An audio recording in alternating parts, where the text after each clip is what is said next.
68% of women and girls believe if they see themselves visually represented, it encourages them to try a new sport. That's why, to help inspire the next generation of female cricketers and drive further visibility of women's sport, Metrobank and the ECB have created a new photography bank of high quality images of women's and girls cricket. The images will be accessible to local cricket clubs free of charge via the ECB Resource Hub, with professional standard imagery available to use across their websites and social channels to assist with the formation of new teams and recruitment of players. To find out more, check out the link in the description. Hello and welcome to the Wisden Women's Cricket Weekly podcast. The World Cup really kicked into life this week. England have won twice, but those two victories have been very, very different indeed. I'm Yaz Rana, and alongside me today, Ben Gardner and Katya Whitney. But first, on those two England wins, Lauren Winfield-Hill.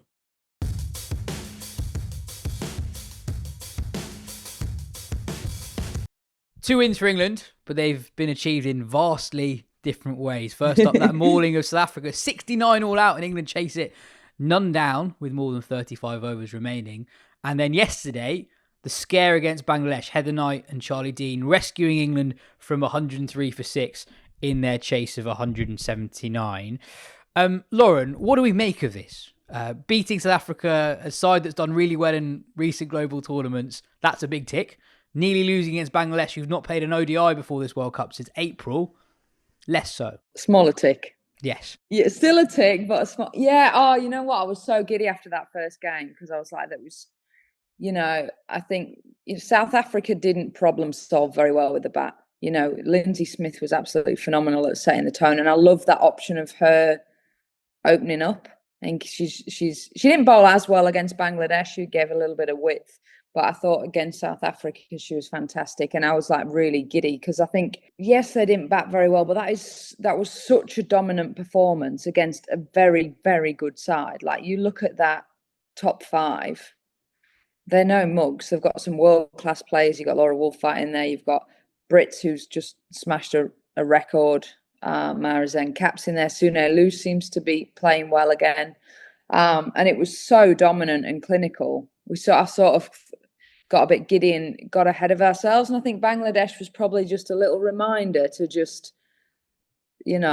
simmer, just hold the boat a little bit here. And maybe a bit of a reflection of where England are just at the minute is on their best day, they are very, very good. And on their average day, they're average. And there's a little bit in between those two places, and they're still not quite that consistent, dominant team. But equally, the thing that Lottie will be pleased of is actually against the more dominant team, England really did show up. And I think it's natural for British culture, media, etc., to be pulling the bones out of it. But I think it's important that we do really highlight that first performance because it was so clinical and they absolutely blew South Africa out of the water. Yeah, and also on the second game, in moments like that last year, England crumbled when they were 103 for 6. That game, WinViz comes up on screen and Bangladesh are favourites at that point, and that they get over the line, that is not necessarily something that we saw from them a year ago. So even though it wasn't the most convincing performance, it is still one that they got over the line in. Thank the Lord for Heather Knight, because I just think that we still don't have anybody else in that lineup that you would want in that situation more than Heather Knight. Like, absolutely, if there's somebody to bat for your life or to save a game or just scrimp and scrape to get over the line, like that girl is still Heather Knight. Out of all of the players that have played, that are in that team, that are on the bench, whatever it might be, like, the only person that I think is absolutely made for that stuff is Heather Knight. You've obviously got people that play higher tempo around her, but when shit hits the fan, she is the one to dig you out of a hole every time. And I know she got a few lives and was a bit charmed at times, but I still think it just goes to show, like, that this team, and even just the white ball cricket in general. I know there's lots of grumbles of when she wasn't captain, like, where's her place, etc. I think yesterday was a prime example of Like, you need people made of the stuff that Heather Knight is made of in those situations, because it's not always going to be gun-ho. On Lindsay Smith, she was opening the bowling in an ODI for the first time in that South Africa game. She gets rid of their three best players, Wolfart, Brits and Cap. She's basically bowling in swing with a new ball, finished with figures of 3 for 7 from 4 overs. Is she England's secret weapon? Have England been hiding her? I don't think she's England's secret weapon. Like, you can't hide anymore, can you? That's the thing, is like, there's so much.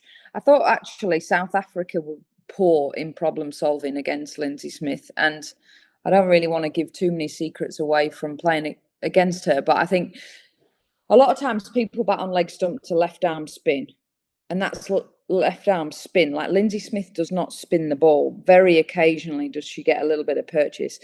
I personally felt like they should have been on to off stump and play her like an in-swinger.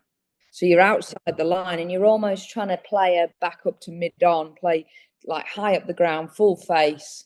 And a lot of what we saw with the South African batters were they were up batting on leg stump and almost allowing her to hit the stumps, rather than, if you're across, then you're outside the line a lot of the time. And yeah, I feel like they just didn't really adjust their method, South Africa.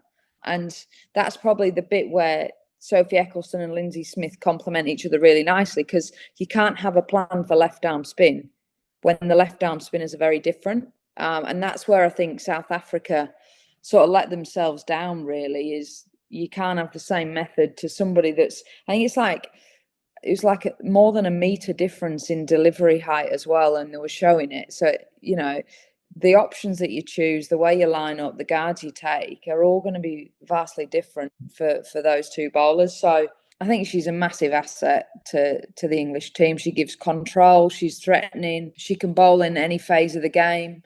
And at the minute where, you know, you've sort of, Nat's not quite up to, you know, necessarily taking the new ball, she's still very, I guess, sort of feels very raw still in her return. She's sort of the perfect fit, really, at the minute, Lindsay. Yeah, she makes that bowling attack work at the moment. If Nat's not going to take the new ball, you need a new bowler. There's only one seamer in the side, so they need one of the spinners to do it, and Lindsay Smith done it really well. So now the game against Bangladesh. So for the people who haven't watched it closely, Bangladesh were crawling along at 130 for 7 after 43 overs. There was a 9-over period where they went at exactly 1 run and over, 9 runs from the 9 overs. There was an amazing bit where the camera panned to their skipper, Jyoti, on the sidelines, and she was making a clear signal of, right, let's get a move on. Then the next over was a maiden, and then the camera pans to her again, and she's in the full teapot position, and then it's another maiden. So two maidens back to back after Jyoti said, let's get a move on. And at this point in the game, 130 for 7, you're thinking, this isn't a very good game. It's not been that fun to watch. And then the game totally changes, because Bangladesh's number 9, Rabea Khan, 20 years old, blitzes 43 off 27, and within 5 minutes looks like their most accomplished, most interesting batter. She gets on the front foot. She sweeps really well straight away. The only Bangladesh player really to get that shot out. Goes down the ground too. And suddenly, England left with chasing 178. At the halfway point, I was looking at previous games between England and Bangladesh. There's only one in the 2022 World Cup in New Zealand. And in that game, England were 94 for 4 at the halfway point. And I was thinking, well, if Bangladesh do that again, with scoreboard pressure, that could be a really interesting game. And that is sort of what played out in the end. The star was the 20-year-old quick Marufa Akhtar, who had 5 wicket-taking moments in the first 10 overs. She gets both England openers out, LBW, had Amy Jones out with Jones's first ball, but it was given not out in the field and Bangladesh didn't review. She had Heather Knight caught behind first ball. That was overturned, perhaps controversially. And then had Knight out LBW, which was also overturned. Not long after that, Knight benefited from another marginal TV umpiring decision. She was caught at cover on 13. Eventually, it was deemed that the ball had been grounded. Knight, after the game, said that she thought herself that that one was probably out at the time. Before we get on to how England managed that game, Lauren, that spell for Marufa Akhtar was so special. 20 years old, and also Rabea Khan, 20 years old as well. There's some real talent in that Bangladesh side. Yeah, the youngsters are really shining through. Like, it was a high class opening spell, and I think I think sometimes as well, there's probably a little bit of arrogance in terms of, how you should play against a team like Bangladesh in terms of rankings and stuff. But you look at that opening spell, and that was as good as what you'd see from any of the top ranked teams. The opening bowlers she bowled with good pace. She was up at nearly 70 miles an hour, swinging the ball, and really set the tone. And it's been a bit of a Achilles heel really for England, and especially for Tammy Beaumont, is that ball coming back in. Anybody that bowls a wobble ball, nip backer, or in swing has proved really, really tricky for Tammy of late. I think we were just talking about 7 out of the last 8 dismissals she's been bowled or LBW to a ball coming back in, which is a huge flaw and challenge that she's dealing with at the minute. But I thought Bangladesh were good. They've got a simple game plan, really. They try and hit the stumps, bowl straight, set fields to sort of match that, and pretty much leave it up to England to crack first, really, isn't it? There was drives up, there was pressure on in terms of, you look at like Emma Lamb's dismissal, and it was pretty much, we're going to set this field, we're going to bowl straight, and we're going to see if you've got the ability to take us on. And yeah, like I said, thank God for Heather Knight, because she is the absolute marshal of those sorts of chases. But it'd still be a bit of not a wake up call, because I don't think Lottie or the girls will panic at all. But it'll just be a quiet reminder that, we've still got to do some things a little bit better here. Particularly against playing really slow spin. That's been the in swing thing, and the pretty slow spin. Even like you look back to like Poonam Yadav days, like it's been a real struggle, and it obviously still is a real struggle. Yeah, Fahima Khatun, the leggy, 10 overs, 2 maidens, 3 for 16. Again, doing what you're saying, Lauren, bowling really straight, getting a bit of turn, not loads, but at a speed that England found really hard to really do anything with. Obviously, Heather Knight plays a blinder in the end, 79 not out off 111. She's the one who really gets England home. Actually, word for Charlie Dean, actually. I thought she played really well. England in a very, very difficult situation, and she just played very calmly. It felt like she knew exactly what her job was, and she was going to do it, and it worked. But it does feel like, actually, whisper it, there are still quite a lot of question marks around this England batting order. Beaumont and Jones started so well against the West Indies, but there's also a reason why West Indies didn't qualify for this World Cup. Their bowling attack isn't particularly strong at the moment, and they've actually struggled a little bit recently, and they both looked very vulnerable against a ball that was swinging in, and something that we've talked about in the past. Pretty much every side in this tournament has a bowler who's going to test you like that with the new ball. And then also, this was a real opportunity for that lower middle order of Dunkley, Lamb and Capsey to have a statement knock that in the end it's Charlie Dean who gets them home in the end alongside Knight, and none of them quite grabbed it. Do you think, looking at that middle order from Knight down to Capsey, is that in the order that you'd have it in? Because you have Lamb batting at 6, say, and yesterday I saw a stat saying that was the first time she's batted outside the top 3 in a professional 50 over game. It's not really a job that she's done loads of in the past. And now she's in the middle of a World Cup in conditions she's probably not that accustomed to, asking to do a new job for England. Yeah, I feel like we sort of had this conversation a little bit. It does seem a bit higgledy-piggledy for me. It's sort of like with selections, with things like that, you've either got a spot and you're picking the person who scored the most runs and trying to get them to play to that spot. And that's exactly what Emma Lamb is. Or you've got a spot and you pick the person who already does that and slots them in. Now, in my opinion, that's the easiest way to do it, because you're not telling anybody to change, or the situations that you're in, the old ball, the new ball, nothing's different. You're picking them. You're going, we need an opening batter. You're an opening batter. You go in there. But the way in which we tend to kind of do things fairly often in England in particular is we go, you've scored the most runs. We need a batter, but it's at 6. So you're going to be that number 6. But it's a damn tough gig for somebody like Emma Lamb, as you say, because it's so different. And I do think we do have a tendency of doing that quite often with that team. I think The challenge is now is, I mean, when Lottie came in, she showed her cards in terms of Jonesy and Beaumont. That was the opening pair that she wanted to go with.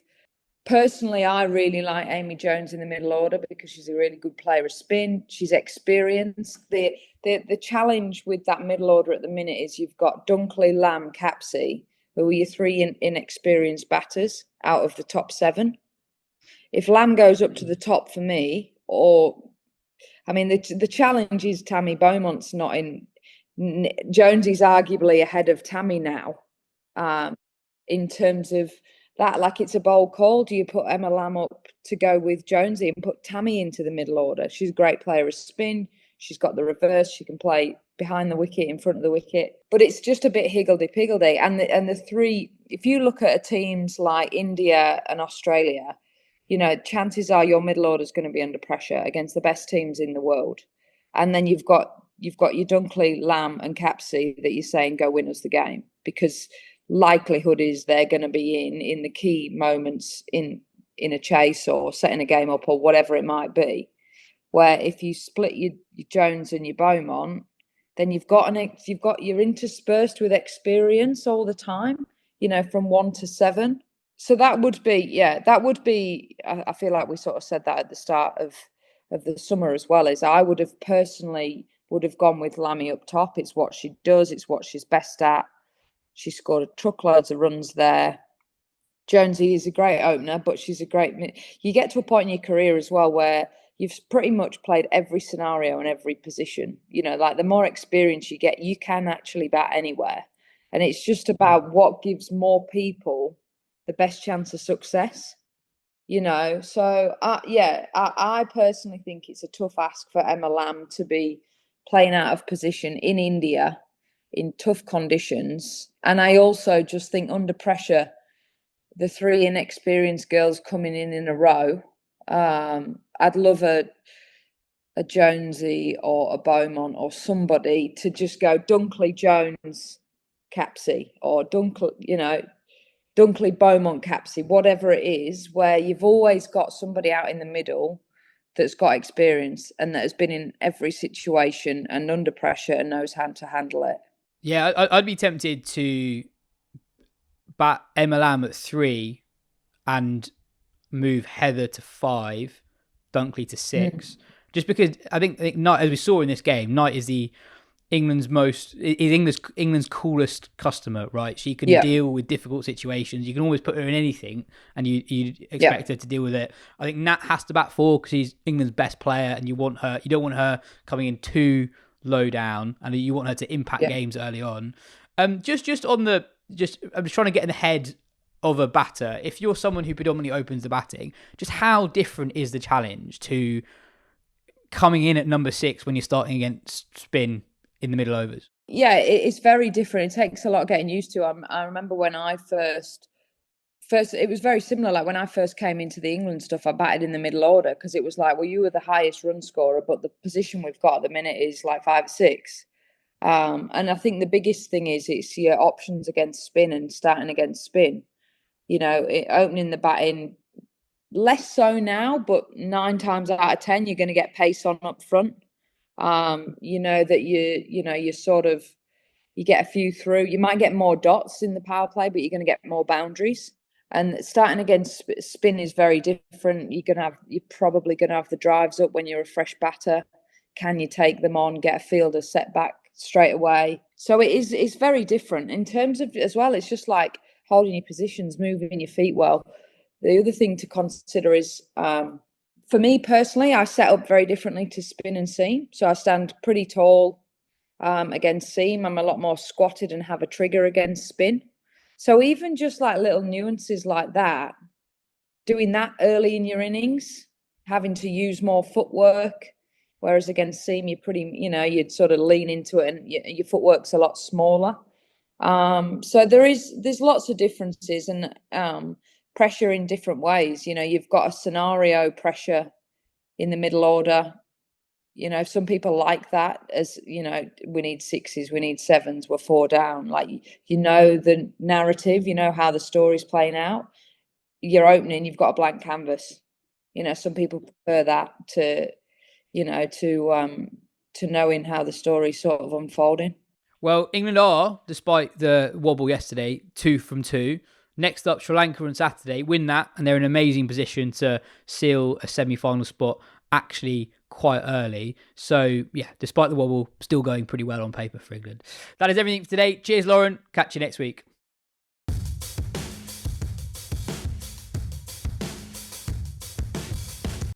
Elevate your cricket experience and make unforgettable memories with Seat Unique.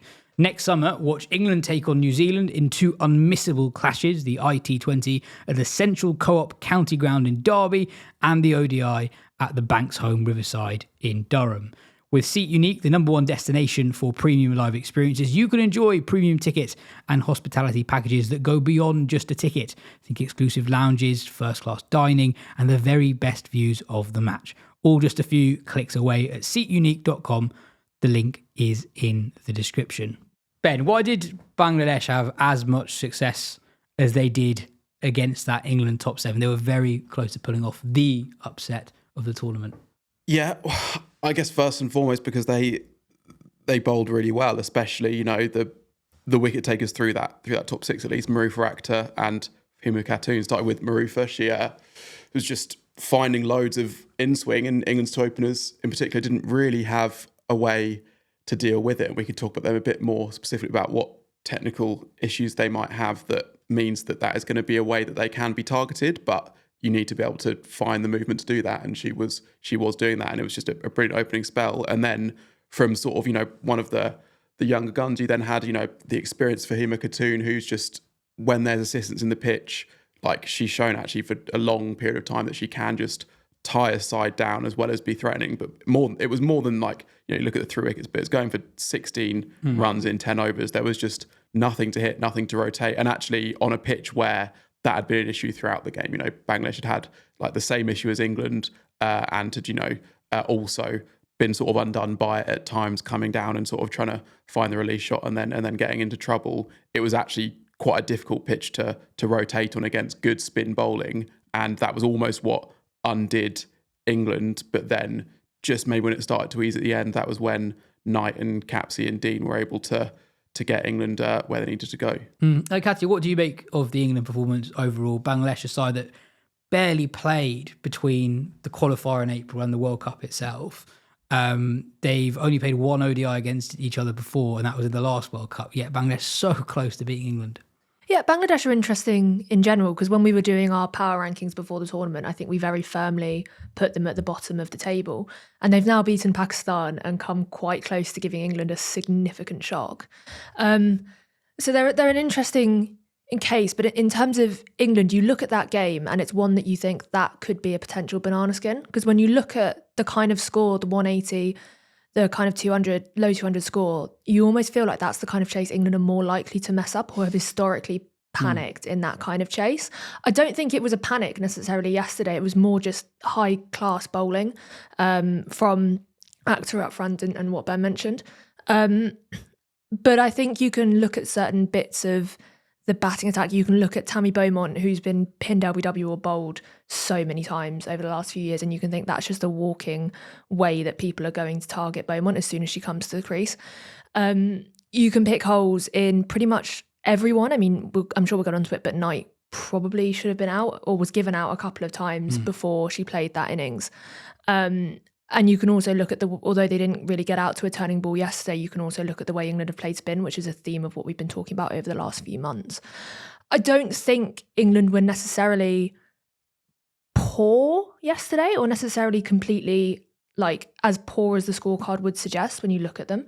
But it was a significant scare. And it's interesting that Bangladesh have become like one of the stories of the opening rounds, that they're not necessarily in the position we thought they might be in pre-tournament. Yeah, it's interesting because you look at that scorecard and you look at what England's traditional failings have been and what people were saying coming to this World Cup, and you'd think the story would be, well, it's England against spin.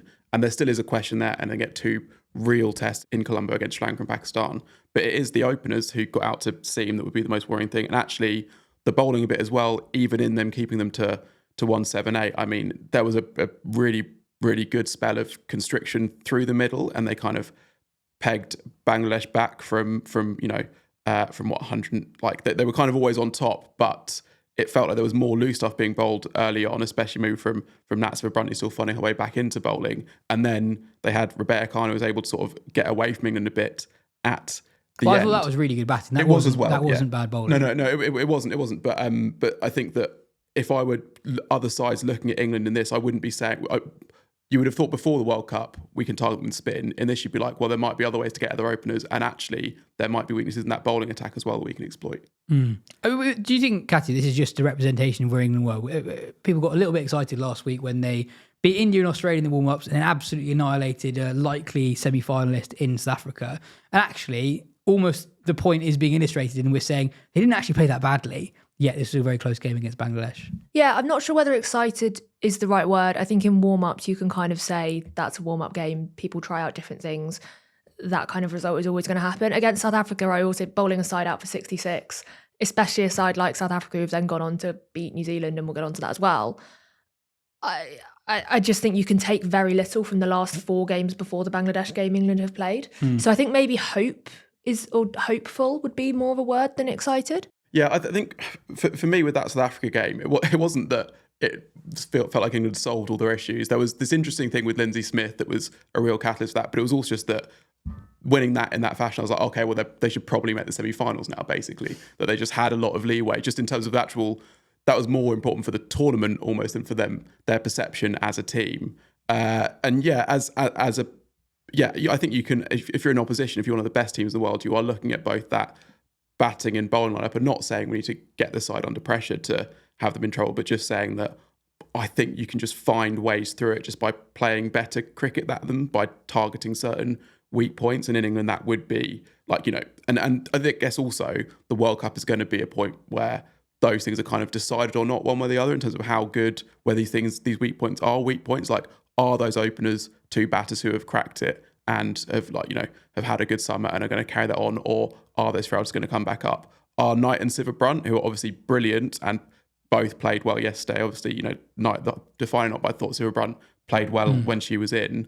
Are they, these greats who are going to fully burnish their legacies, or are they players who are struggling with fitness and who are going to sort of struggle for that rhythm to reach their very top levels? Is Dunkley going to be the player that she's often promised to be and has looked more like being in recent years, or is this going to be another tournament that's more about development? And then Lam and Kapsey are further behind on that. And then with Lam as well, you have the role that she's in, which I think she struggled with yesterday, but number 6 is such a tough role in ODI cricket, and it's one that she hasn't really done much of before in 50 over cricket, and one that she is probably not suited to. I think I prefer her more when there's maybe a bit more pace on the ball rather than having to sort of rotate in the middle. I think we could say, like, yesterday, I don't think we learned a ridiculous amount about England. Like, in terms of what you said earlier, I think that almost is a reflection of where they're at, because you can see that Tammy Beaumont has a weakness at the ball coming into her and targeting her slumps. You can say the same for Amy Jones. Heather Knight was always going to have to be the one staying in. That's why she took it so slow, because she knew she had to be the one staying there at the end. And we always knew that England were going to be reliant on Heather Knight and Natseva Brunt to pull them through this World Cup. Like Ben said, it's then on the players below to then take on that mantle and even it up. I'm not sure. The Emma Lamb experiment I find difficult to get around. It's one thing saying she's in our top 6 batters, therefore we want to play her, and she scored so many runs across the summer. But putting someone who specifically opens the batting, down at 6 for a World Cup on a tournament when the pitches are going to be inconsistent and probably deteriorate throughout the tournament, I think that's going to be a very difficult thing to ask her to do going forward, particularly when you're in these kinds of situations. Do you think she should bat 3 or open the order, or not decide at all? I think she should be moved up the order. I don't see a problem with shifting Heather Knight and Natseva Brunt down 1 at all. I don't think there's a problem with what England's top 6 is. I just don't think the order of it at the minute looks completely consistent. I also wouldn't be, I know we've only just had the Tammy Beaumont and Amy Jones opening partnership, but I wouldn't be averse to shifting one of them down to 3 and having Emma Lamb open, or even shifting Amy Jones back down the order. I think in England, against West Indies specifically, there were conditions that allowed Jones to thrive as an opener. And pitches, we said, were really hard this year in England. And I'm not necessarily sure that opening on subcontinental pitches that England haven't played on for a really long time, against a moving ball to the extent that bowlers have been able to get it to move so far in this World Cup, is making the most out of Amy Jones in the way that it was intended when she was put up the order this summer. Speaking of batting orders, Ben, Rebecca Khan at 9. Talk us through it.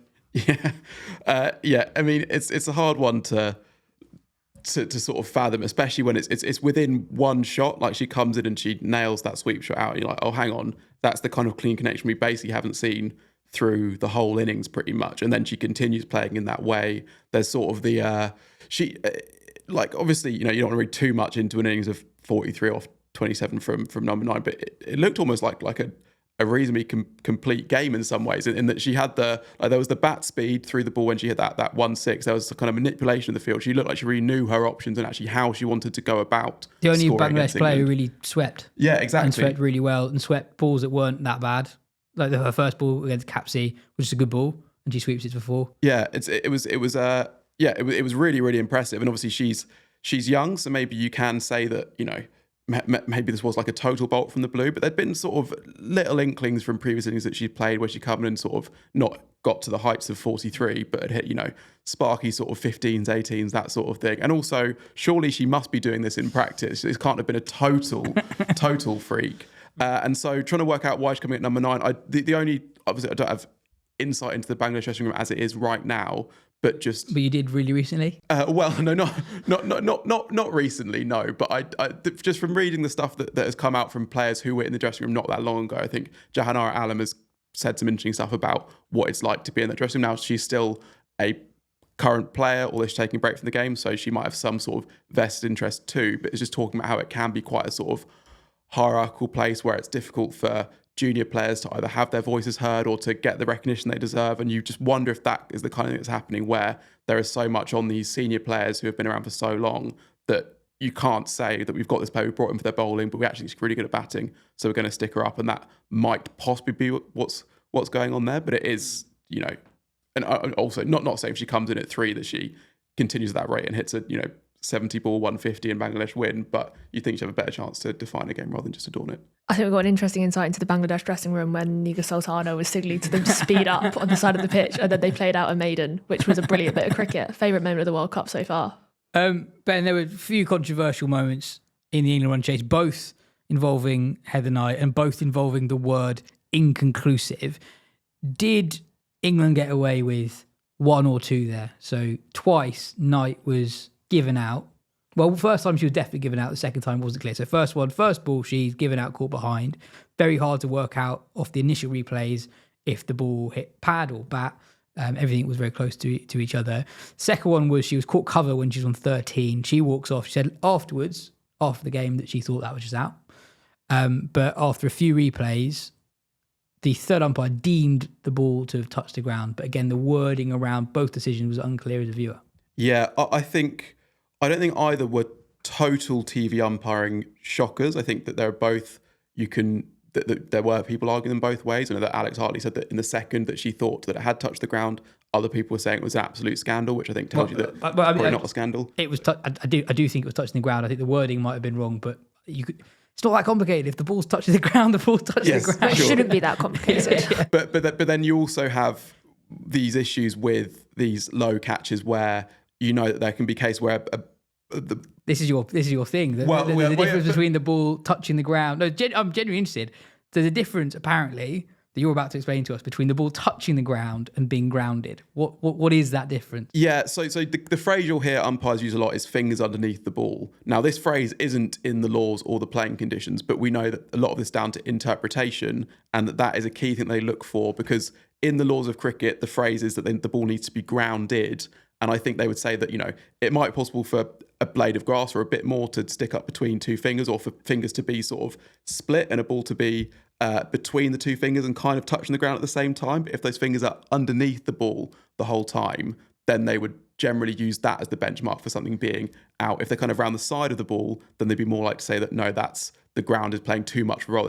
So genuine question, when does it goes from being a few blades of acceptable grass to grass? Well, I would say that is why they use the phrase fingers underneath the ball, because that is like, there is maybe something a bit more concrete you can say there, rather than you can maybe see on a camera, like, okay, it might have hit ground, it might not, but the fingers are underneath the ball, and you can kind of tell that a bit more. And I think from this one, it was one where with the slow-mo, you can sort of convince yourself that like, oh, it looks a bit bouncy, it's as in like it's bounced, that sort of thing. But actually when you saw it in real time, it just looked like... But if you use the word like, bouncy, the ball has bounced, surely. Yeah, well, but then it can also bounce up off the fingers as well. And then that's why these things are so hard to judge, and why there is often benefit of the doubt given to the batter in these cases. So I think that one, I don't think that is a total shocker. And I think the previous one, I don't think either. I think it's probably the case that Knight didn't hit that one. I think what you're looking for more there is the process itself. So in the first one, she's given out, but then says it's inconclusive that bat has touched the ball. Now, really, that should be the other way around. She should be looking for conclusive evidence that the bat hasn't touched the ball. And that's not what she said she found. It was either a mistake of language or it was a mistake of implementation. And then in the second case, there's actually people think that Knight was given out on the field, which she might have been, but then actually when it's referred upstairs for that sort of catch, there's no soft signal. It is just down to the TV umpire to give a sort of a yes or no decision, which can come down to bounce probabilities or leaning towards the batter. So that is maybe sort of, but I still think that the language even used in that was not totally clear in communicating to the viewer, at least, even if the umpires knew what was going on, I suppose. Katya, we can argue about when grass really becomes grass for all of time. But and we do. There is a serious or more serious, I suppose, vibe to this discussion. So the ICC made a big song and dance about this tournament having an all-female panel of umpires. It's obviously a noble aim, but A, have they rushed it? And B, is there not necessarily a prioritisation of the integrity of this competition? Because a lot of the umpires are really inexperienced at not just international level, but also specifically overseeing TV umpiring duties involving Hawkeye. Yeah, first, there was a mistake in that press release where they said it was the first time that a Women's 50 Over World Cup had an all-female umpiring panel, where the first Women's World Cup in 1973 did have an all-female umpiring panel. That was before the ICC took over women's cricket, and that was also the first World Cup ever. So I'm willing to give them slightly the benefit of the doubt for that one. Okay. Yeah. But it is not the first Women's World Cup with an all-female umpiring panel. Again, really good in principle to have a World Cup where there's an all-female umpiring panel. But as you said, there are some difficulties with the disparity in experience of the umpires. So all of the 14 umpires if you look at the way the ICC structures its umpiring panel, you have the elite panel, which currently is entirely male. There are no female umpires on that panel. Then you also have the ICC's emerging umpires group, who are umpires who have been singled out as warranting of stretch opportunities, which is the way they put it. So being put into bigger games and got used to the pressure with the aim of then being part of their pool that they use for the biggest tournaments. In the emerging group, there's a male and female category, and there's actually more females in that emerging group than there are males. However, if you go lower down the system to the ICC's international panel of umpires, and then also their, I've forgotten the wording for it, but the next tier beyond that, so the ones being brought through to that, on the lowest tier, there's one woman out of 43 umpires on that panel. And then there's also a big disparity on the international panel of umpires that the ICC have. So basically, there just aren't enough female umpires in the system, and there aren't enough female umpires at the top of the system. So if you look at the Men's World Cup or the 50 Over World Cup in 2023, they had 16 umpires during that tournament. 12 of them were from the ICC's elite panel, and 4 of them were drawn from that emerging umpires group. In this World Cup, 8 are drawn from that emerging umpires group, and there's no one from a higher tier. So the highest tier of umpires is from this emerging umpires group. That emerging umpires group does have people like Claire Polisak and Sue Redfern and Jacqueline Williams, who are vastly experienced umpires, massively respected in not just the women's game, but beyond. But it still doesn't have umpires who are on that elite panel. So whereas in the men's 50 Over World Cup, you had the bigger group of these elite umpires and these few emerging umpires who could then lean on the experience of the elite panel, you don't have that in this tournament. You have emerging umpires and then the tier below them. The TV umpire yesterday, this was only her third time being a TV umpire in a women's ODI, which also speaks to that technology just isn't as widely used in women's bilateral series as it is in men's. So the first time Cricket Australia used DRS in a women's bilateral series was the 2022 Women's Ashes, whereas it had been widely used for a decade in men's bilateral series before that. So umpires have less opportunities to get themselves familiar with this technology, also less opportunities to umpire and fill different roles on that board of umpires, because there's 4 umpires during a game, so to be split around those roles, and then they're catapulted into the biggest tournament in the women's game, and they're on the biggest stage with players screaming at them, get this right, and they have to make a split-second decision on processes that they are not experienced enough in a lot of the time. So yeah, it's a really good thing to have an all-female panel, but you have to build those processes up and that panel up before it in order to match the integrity of the competition. You also had the incident in the South Africa-New Zealand game where Tasmin Brits was, I think the umpires on field referred a stumping decision upstairs, and she had got her foot back out of the crease and then she got it back in. It was actually Sue Redfern on the TV umpiring, so it was an experienced umpire, but the New Zealand players weren't happy with looking at the replays because they were shown on the big screen, and then they referred it back upstairs, which just isn't the right process. So the integrity of the competition, for being the biggest prize in the women's game, it needs to be matched with the umpiring panel, and it's on the ICC to make sure that they're giving female umpires the resources to be the most experienced umpires in the game and take on that responsibility with their backing and the right level of experience. Yeah, 100%. If you look at the experience of the umpires, there are 6 who've umpired in fewer than 10 women's ODIs. And of that 6, 5 of them have umpired in 3 or fewer games as a television umpire. And not, as you say, all of those will be ones where Hawkeye is being used. So, yeah, I think there's another moment yesterday that I thought made it clear, is when Alice Capsey reviews an LBW after she's given out. She does the T sign after 15 seconds. The standing umpire doesn't do anything definitive or decisive in that moment, and then Claire Polisak, who is very experienced, walks over and tells Capsey to go back to the dressing room. And I think so much of being a really good umpire is not necessarily how accurate you are with LBWs, it's managing potentially moments on the field where tempers flare, and Polisak dealt with that brilliantly. And it's really hard to have that authority if you're a total newbie, and to a lot of these global superstars, a lot of these umpires are complete newbies, because they are. Completely. It's also building up a rapport, right? So we had Anna Harris on the pod a few weeks ago, and she said that one of the things that's allowed her to come through so young, and Anna Harris is actually the only one of the female umpires on that emerging panel who's not at the World Cup, but she opted not to be there rather than wasn't selected. She said what's allowed her to come through so quickly is because she played with a lot of these players at younger levels, and therefore she has that rapport with them. And if you haven't played with players at that younger level, and then you also haven't umpired them that much, players aren't going to have that same rapport with you. They're not going to trust you in the same way that they should, or the same way that they trust a Claire Polisak or a Sue Redfern. And then that makes your job infinitely more difficult on the pitch as well. South Africa bounced back from their mauling at the hands of England to beat New Zealand on Monday.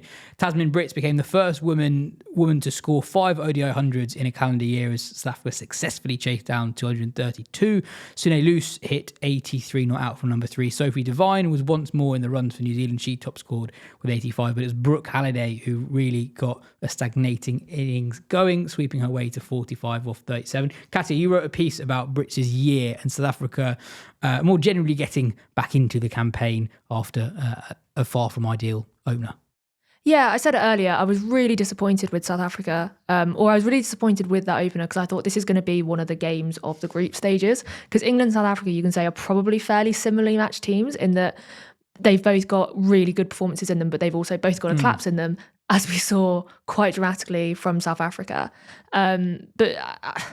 You can't draw too much from that. It's like Laura Wolfhard said after the game, you've just got to put that down as one of those days and move on from it. You can't take from that South Africa are a regular 66 all-out team. And Tasmin Brits on against New Zealand, she's scored 5 centuries now this year, which is a record. No other women's player has scored 5 ODI centuries in a calendar year.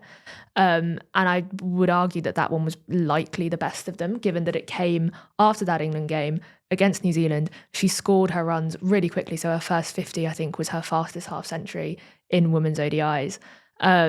And she was completely brilliant. She did a great celebration at the end. She did the Usain Bolt celebration, which was quite cool, because then you saw her tattoo of the Olympic rings on the inside of her arm. But there's so few players who have the ability to take down bowling in the way that Tasmin Brits does. She can just completely, if you're like Amelia Kerr, she took on Amelia Kerr and Eden Carson, who are New Zealand's 2 really good spinners who they rely on a lot.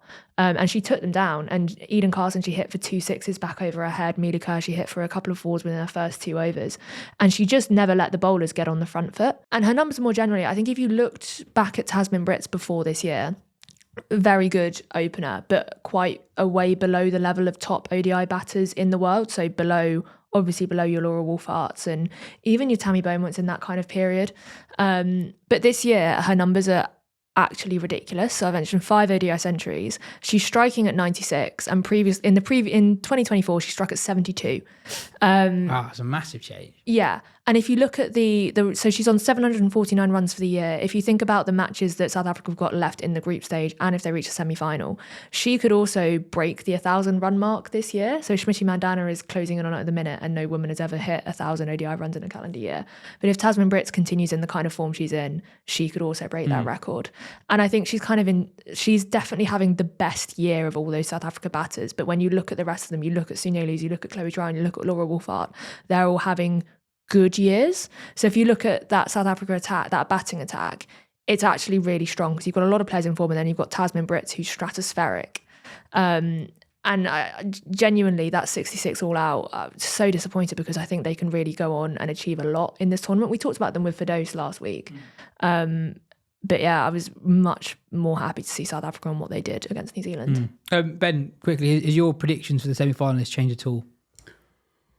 I'm trying to remember what I even predicted, but it must have been South Africa in 4th place. No, I don't think so. I mean, that and actually that win against New Zealand was just so clutch as well. Like halfway through that, I was thinking like when New Zealand sort of like scrap up to that sort of total, I'm thinking like that feels like real South Africa's will already be thinking like this is a must not lose game when we've had such a shocking start and they've actually got quite a lot of work to do, and it's a pretty good New Zealand side who often seem to step up at World Cups and that sort of thing.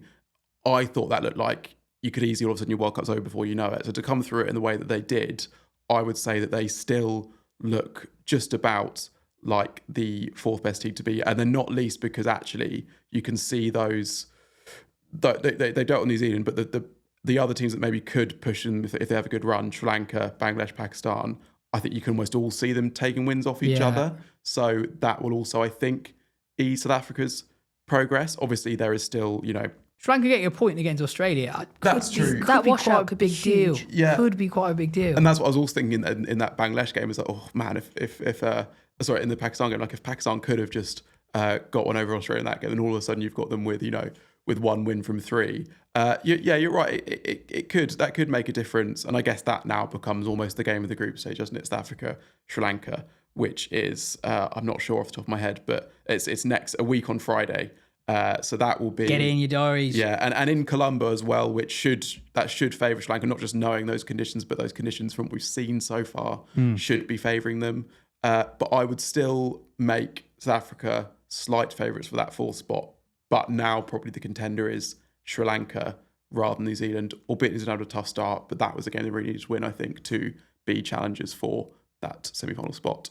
Elsewhere, India beat Pakistan over the weekend. India got up to 247. Their batting depth helping them out again. They had Risha Ghosh at number 8, promoted Sneh Rana up to number 7. Pakistan were 95 for 3 at one point in the run chase, but were always well behind the rate. Sidra Amin top scoring with 81. There's a 15-minute delay at one point for a swarm of insects.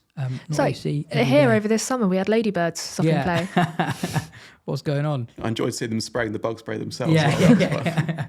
And then today, the reason why we've got it lower down the order is because we weren't 100% sure what was happening when we started recording. Pakistan played Australia, and what's the final score, Ben? Australia won by 107, which is that's not fair. Quite impressive considering that they themselves were 75 for 7. Yeah, exactly. It's a ridiculous scorecard, a ridiculous game, and one that kind of just emphasises, I guess, how tough Australia are to beat is the main thing. I mean, I know you've got some numbers prepared on Beth Mooney, but this was just a brilliant innings to watch and to and obviously Alana King played really well, and that's a really crucial partnership. And actually, Kim Garth's role, I think, is actually decent in stabilising that. Oh, for the second time this tournament, Kim Garth with the bat has done a really good job. Yeah, but Beth Mooney just like there was some slow-mo shots of her just like absolutely like soaked in sweat and like did you say this the sweatiest person ever? Yeah, one of the sweatiest person I've ever seen. Yeah, knowing what it must have been like to watch Dean Jones in that Madras innings all those years ago. But there were also slow-mos where her head would move forward as she was going to take a shot, and there was just water dripping from like all facets of her helmet, basically like the grill, like off her chin, and then like But also to play that innings and brilliantly pace that innings as well, to not just be like, I'm going to stick around and just bat through, but to actually be striking at 95, even when she's only got 11 of those or 44 of those runs in boundaries, so a lot of actual running between the wickets, an astonishing innings. Obviously, Alana King, great moment for her, and then it really got away from Pakistan at the end of the innings. And then even once they got up to sort of 150, given that Pakistan haven't got to 160 yet this tournament, it looked like a long way. But then it became very quickly clear in the chase that it was going to be Australia. But for a little while, you wondered if they could just get Mooney, then they'd have a chance. But you can't get Mooney because she's one of the best players in the world. Yeah, Mooney scores 109 off 114. She averages 58 since the start of 2021, which is obviously very, very good. And then Alana King, her 51 from 49 is the highest score by a number 10 ever in a women's ODI. And their stand of 109 was also the highest ninth wicket partnership in a women's ODI ever. I was just say, Pakistan, amazing for the first 25 overs, but then they were a little bit sloppy. They weren't quite on it the whole time. But also, similar to Bangladesh yesterday, it wasn't just, big side underperforming. They bowled really well. Yeah, absolutely. And kept really well as well. Some astonishing bits of wicket keeping in there. And Nashra Sandhu is a really fun bowler to watch. And on Beth Mooney, you mentioned her recent record, but actually her overall ODI record is now actually just up there with the best there's ever been. I think that she is one of 3 players to play 50 games and average 50. So it's her, Raj and Meg Lanning. And I don't think if you were to sort of reel off the pantheon of women's batters from like a more casual fan, that she would be in there. But she absolutely does be in that conversations. And actually, she's got a real steal that we saw today. And you've seen it in previous tournaments as well, sort of T20 World Cups and Ash Week. I think she's just played absolutely clutch innings at important moments. And she's a real treat to watch, and an amazing innings. But Pakistan did bowl well to begin with and were good value for their 76-7 or whatever else they had Australia down. But you just, because you're always kind of looking at things like, if they can get one more, they're into the tail. It's like, oh no, wait, George Warwick can bat. So if they get one more in the tail, it's like, no, wait, Kim Garth can bat. They can get one more. Alana King's never got 50. Okay, now she gets a 50 in this game. I no doubt if Alana King had got out, then Megan Schutt would be raising about for her first ODI 50 as well. I was thinking when we were watching it, Australia never lose. So it's not quite Australia. It's refreshing to see Australia lose, but it is still refreshing to see Australia nearly get to the position where they can lose. But in the end, they didn't nearly lose. But it was good that they were, at one point you thought they might lose, which is different to how it normally is. If today's game is anything to go by, England's 2 games coming up next in Colombo against Pakistan and Sri Lanka will be very hard work. Finally today, Katya caught up with Sri Lanka cricket expert Estelle Vasudevan on all things Sri Lanka, both their team at this World Cup, but also their broader domestic structure back home.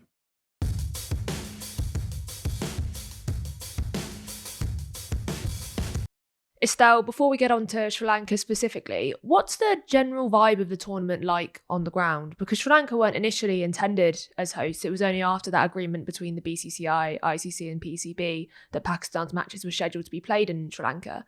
Has the tournament generated any excitement? Yeah, there's been reasonable interest. I don't think it's up to the mark to where we would want, because there haven't been that big of a crowd turning up. I think India, Pakistan had a decent crowd, and it was a pretty good vibe, I must say, particularly in the lower stands where, you had music and a lot of the Indian supporters coming in and, creating that kind of party atmosphere. But other than that, there hasn't been that much of a crowd.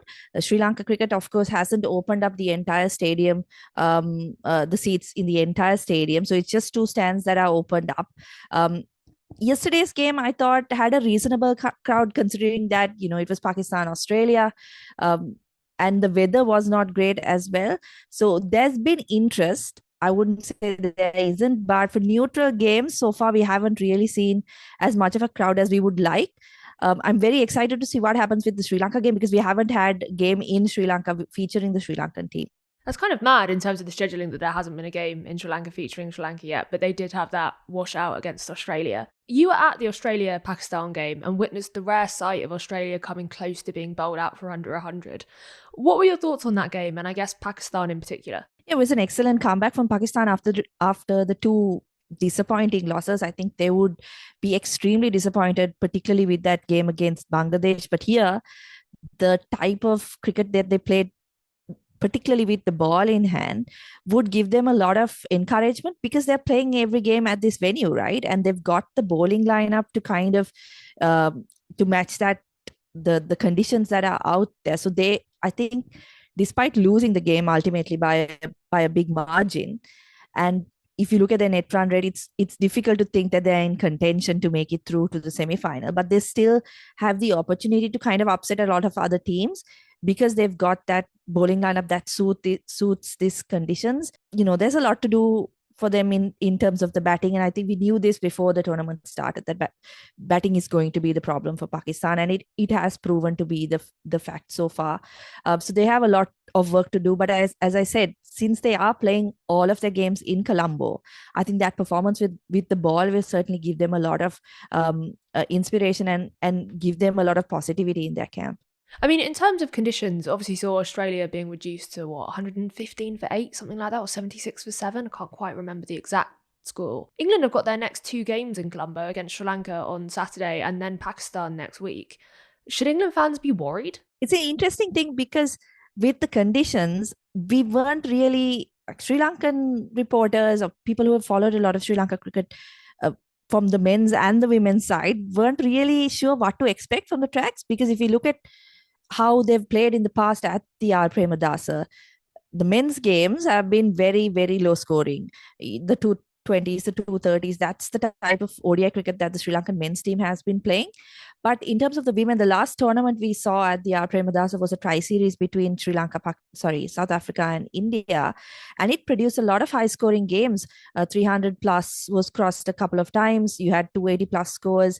I think 270 was chased down in one of the games as well. So they were high-scoring games. So until you kind of, or I was thinking, until you see like a really good batting side, you don't really know what to expect. And in that sense, watching Australia falter so hard, batting first in particular, I think is a warning sign for teams that don't really play spin that well. And we saw England kind of struggle against the Bangladeshi spinners in that game in Guwahati as well. So I think there should be a bit of concern for England coming into this because they've got 2 games back to back in those conditions.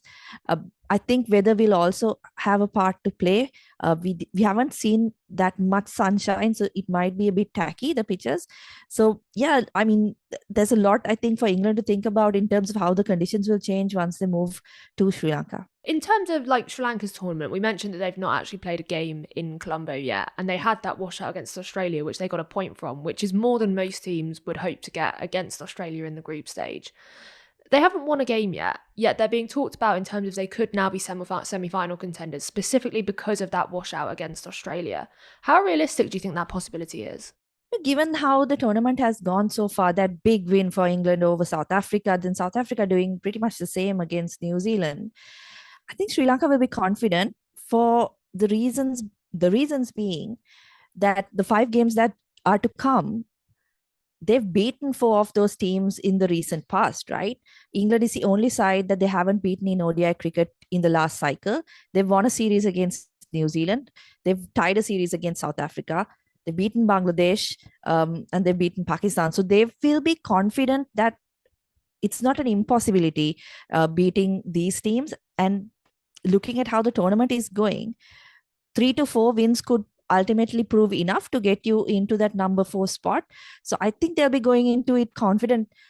As someone who follows Sri Lanka cricket, looking at the fixtures, it was a bit intimidating to see that they're facing basically the top 5 teams right up front, right? They've got Bangladesh and Pakistan at the end of the tournament. But the fact that they've come out of these first 2 games against the top 2 teams with 1 point in on the table, I think they'll take that because they would have been at least people outside the team would have been expecting them to come in with 2 losses, right? So to come into that England game with 1 point already on the table, if they can get a couple of wins in the next 3 games, that's not to say that Pakistan or Bangladesh is a walkover, but if they can get a couple of wins in the next 3 games, I think they'll be in a really good position to push for a semi-final spot. If they did reach that semi-final or even finish at the top of the sides who were eliminated after the group stage, that would be an incredible turnaround or mark the end of an incredible turnaround for Sri Lanka over the last few years. They didn't qualify for the last World Cup, and then during COVID, they went through 2 years where there was no international or domestic cricket scheduled for women. They won the Asia Cup in 2024, but then went winless at the T20 World Cup last year. How do you get your head around what's been going on for Sri Lanka over the last few years? Yeah, it's been an incredible turnaround. As you mentioned, basically no cricket for 2 years during COVID, right? No domestic cricket, nothing. I think it was just Chamari Atapattu, maybe Harshita Samaravikrama who featured in some franchise cricket. But apart from that, nobody played any competitive cricket. So to come in from a situation like that and then have the kind of women's championship that they did have, as I mentioned, there had been a series win against New Zealand, who they had never beaten in any format before in a single game. And then to go to South Africa and entire series against them as well, chasing, I think, the highest chase in ODI cricket, right? To kind of have that turnaround, it's been incredible to watch. I would say there's a lot of it that has to do with individual brilliance. Of course, everyone will talk about Chamari Atapattu and what she's done for Sri Lanka cricket, not just in the last couple of years, but throughout her career. But it's also been the kind of the resources that have been pushed into the game. Things like match fees have been increased. I'm not saying that it is nowhere close to on par with the men, but it has increased, and facilities and resources have increased over the last few years. There is a lot of work to be done in terms of that side of things, the administration and how much support the team gets. But it is those things that have ultimately had a positive impact. Also, the fact that they've had so many fixtures regularly over the last couple of years has really helped them to kind of bring up their standard. Even if you look at the women's championship, barring that, Sri Lanka have also played New Zealand in New Zealand and a tri-series against, as I mentioned, South Africa and India earlier this year. So they've played games outside those designated kind of tournament fixtures that they have to play as well, which has been good for them in terms of getting that competitive cricket. Because if there's one thing we can say universally about Sri Lanka cricket, is that the domestic system, the step up from the domestic system to international cricket is massive. So the more they play international teams, the better they're going to get. And that's kind of been what's happened in the last couple of years. You mentioned the step up from domestic system in Sri Lanka to international cricket. What does that domestic system look like in Sri Lanka? It's actually quite different from what we've seen in the last 10 years. Over the last couple of years, maybe 7 to 8 years ago, the domestic system was very much dominated by the forces, that is the Air Force, Army and Navy sports club teams, where basically, you would play, any player would play for their schools. And then from that point onwards, if you were good enough, you were basically recruited to one of the forces teams. And there you would, if you don't make the top 15, you would be in the B division or C division and in the lower ranked teams, right? But a lot of players were drawn to that because it meant a steady income, because you were paid as an employee of one of those forces, right? Whereas over the last couple of years, a lot of private cricket clubs have come up with women's teams. So you've got very well-known teams like the SSC, Chilau Marians Cricket Club, putting in the resources to have women's cricket teams. And so that has meant that players don't have more options in terms of where they want to go and play their cricket, because a lot of good players were being pushed down to the B and C divisions because there was simply no space in the top level at those forces teams, because there were only 3 teams, right? Those teams still dominate. I mean, Navy Cricket Club won the most recent major clubs 50 over tournament, and a lot of the main players that play for Sri Lanka do represent those clubs. But you're slowly seeing more options available for players who are coming in, not just at the school level, but who can move on from one club to another without really having the hassle of switching clubs, in terms of moving from one force to another, which was a lot more complicated, I think. So that has been good to see, because I would say not everyone would want to kind of join a force, right? And for that to be your employment option here, that the introduction of more clubs means that players are kind of flexible in terms of they could have full-time jobs and still kind of play for one of those clubs. It's still, I think, a problem in terms of the domestic system is that there are 10 clubs and they're not evenly matched. I don't think Sri Lanka has the depth to have 10 clubs playing at the highest division. So you do have a lot of lopsided fixtures. But Sri Lanka Cricket this year introduced the provincial tournament, the Super Provincials, which basically had the 60 best players in Sri Lanka competing against each other. So that was another good kind of development from what we've seen maybe 5 to 6 years ago. If we talk about that younger generation coming through, something that you notice when you look at Sri Lanka's squad is that they've got very few players between the ages of 24 and 31. I think there's only 2 players in Sri Lanka's World Cup squad that are in that age bracket, whereas most of them are either 32 or over or 23 and younger. What happened to that generation? That is the big question. I think it's very, very difficult to answer.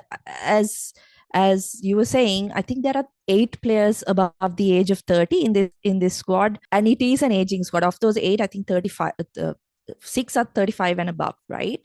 In terms of that age group 25 to 30, it's strange because if you look back, that 2013 World Cup where Sri Lanka won against England and India, and basically that was considered to be, at the time, an incredible achievement by the Sri Lankan cricket team, and was expected to be kind of the springboard from which, they would get better and be a serious contender against other teams. I remember watching an interview, I believe, of Eshani Lokusurya, where she says, people were talking about Sri Lanka being like a title contender at the next World Cup, or saying that they would expect Sri Lanka to be a contender at the next World Cup.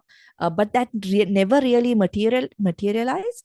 So if you look at that 2013 period, that should have been kind of the inspiration for a lot of the players who would be around that 25 to 30 year mark, right? Those would be the youngsters who would have been watching those games at that time. It just never really happened. One thing I would say is the fact that the domestic system, as I said, was not that great. You had very limited options in terms of where you can actually play good cricket, and that is one thing. Also, there was massive scandal in Sri Lanka cricket in around 2015, where it was reported by a local newspaper that administrators were asking for sexual bribes to include players in teams, and there were investigations, and I think 3 of the administrative staff were sacked by Sri Lanka Cricket. There weren't any criminal charges brought up against them because there was no evidence as found by Sri Lanka Cricket. But that could have been another factor that kind of discouraged players from wanting to participate in cricket. I mean, of course, if you look at Sri Lankan culture, although it's probably not as conservative as you would see in other South Asian countries, it's still something where, your parents have a big say in whether what you get into at, 20, 21, right? So I think something like that could have had a big impact as well. But it's really a mystery as to why we don't see that many players in that age bracket. I think even if you look at domestic cricket, you don't have a lot of big performers who are between that age group. And it's strange that like now you see a lot of under 19s, and that 15 to 25 age group, you have a lot of prospects that are coming through the system. But as you said, no one really catching the eye, or very few catching the eye from that 25 to 30 age bracket. One thing we always talk about when we talk about Sri Lanka is focusing on Chamari Atapattu, because she is so exceptional. Given how much Sri Lanka have relied on her over the last couple of years, there are now some players who Sri Lanka have been able to depend on, especially with Atapattu not necessarily reaching the same height she did in 2023. They're not as reliant on her as they were maybe 2 or 3 years ago, right? No, they aren't. And that's I think it all comes down to the amount of cricket they've been playing as well, and the exposure they've gotten over the last couple of years. I think looking at the numbers before this World Cup, if I'm not mistaken, there were 5 other players who had scored more runs than Atapattu in the last year and a half. So that is something that you don't often see, right? I would say, look, the type of player that Atapattu is, you're not going to get a like-for-like replacement for her, because she is a once-in-a-generation kind of player, right? Not just for Sri Lanka, but if you look globally, you don't get players like her in many of the other teams either. So it's not going there. You're probably not going to get that one player who's going to take her place and perform as well as she has done. But what Sri Lanka have done well, and that batting lineup has done well, is that they've found role players who are able to contribute and do their part well enough that Sri Lanka have been able to see some success despite Atapattu being in kind of a bad run of form since that Asia Cup win last year. So the likes of Harshita Samaravikram, I think she's probably going to be the biggest prospect or the key to Sri Lanka's success over the next couple of years. If we do see Atapattu hanging up her boots, Kavisha Dilhari is another one who's had, has been performing really well and has so much promise in terms of that all-round capability as well. So those role players, I think, have meant that Sri Lanka are not reliant on one player, but they've got a few who are contributing.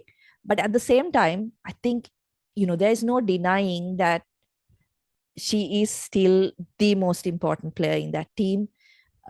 That if you look at any chase or any time Sri Lanka are batting, if Atapattu gets runs, that's going to be very much different to if anybody else gets runs, right? Because she's going to really put the opposition under pressure and most likely put Sri Lanka in a winning position. So I won't go as far as to say if she retires tomorrow, Sri Lanka will be fine. But they have found players who have shown that they are capable as a group of kind of putting in performances good enough that can bring Sri Lanka success. We spoke earlier about semi-finals and the potential for Sri Lanka reaching there. What would a successful tournament look like for Sri Lanka? A semi-final would be an incredible performance, you've got to say, because they've got some pretty tough opponents. And as I said before, coming up against the top 5 teams right at the beginning of the tournament isn't easy. So a semi-final would be massive. But I still think a number 5 finish would be, they can be satisfied with that kind of finish. If they're able to pull off at least one win against the next 3 opposition they've got, and then, win against Pakistan and Bangladesh, I think they will be they'll feel relatively good. But a semi-final would be incredible for this team because they haven't gotten that far in any competition previous to this. Well, all eyes on that Sri Lanka-England fixture at the weekend. Thanks so much for coming on, Estelle. I'm sure we'll catch up with you soon.